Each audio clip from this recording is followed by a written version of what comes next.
In the popular game Cities Skylines, there's a fictional advertisement for the Banhammer Bank that starts, "At Banhammer Bank, we want you to trust us with your money, because it's with your money that we can make you more money." How?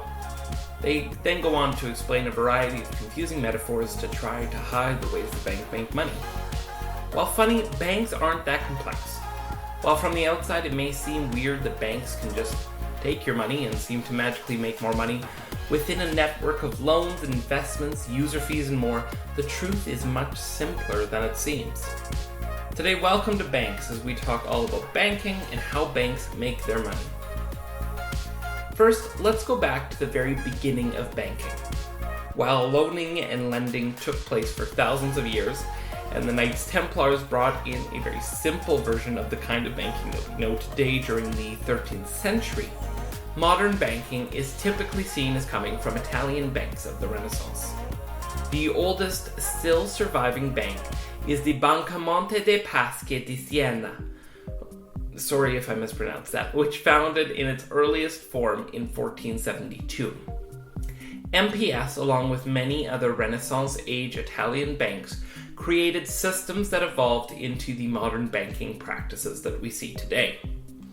Now, around the world, there's an estimated 15,000 banks operating, with banks ranging from small local cooperatively owned credit unions all the way up to the Industrial and Commercial Bank of China, which at the time of writing this video is the largest bank in the world, measured by total assets. So how do banks make money? How is it that you can put money into a bank and then get more money out?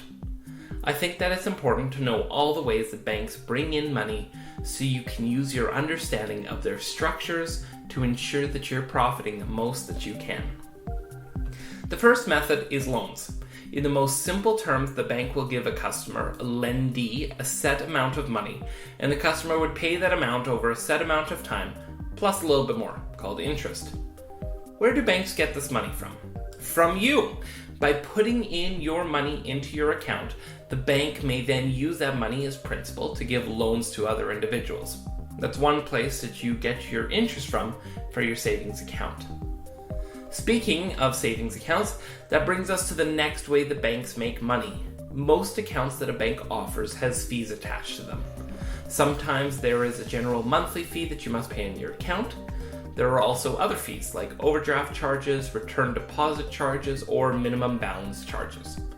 Typically, each bank account has rules associated with them, and if you break one of those rules, you don't have the minimum amount in your bank account, something like that, you could be charged one of those fees.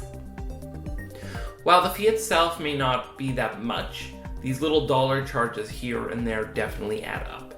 It is important to understand what sort of fee structures your bank has so that you know what sort of rules your bank will have on your account. When you're opening a bank account, or if you want to change the type of bank account that you currently have, make sure that you find out if there's a minimum amount of money that needs to stay in that account, how many transactions are allowed per month, and any other regulations that may apply. Banks are an important part of investing, and they should form the basis for starting to diversify your portfolio and creating a better tomorrow with your financial health.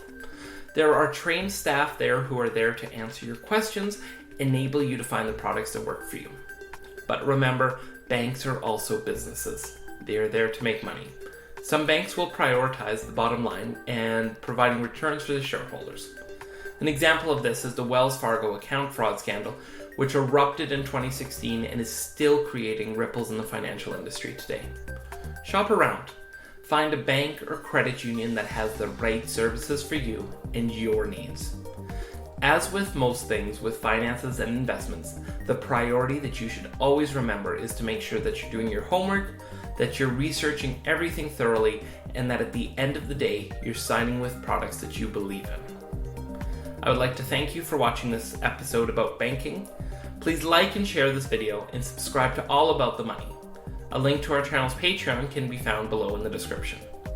If you have any questions or comments about anything brought up in the show today, please feel free to leave them below. And once again, thank you for watching.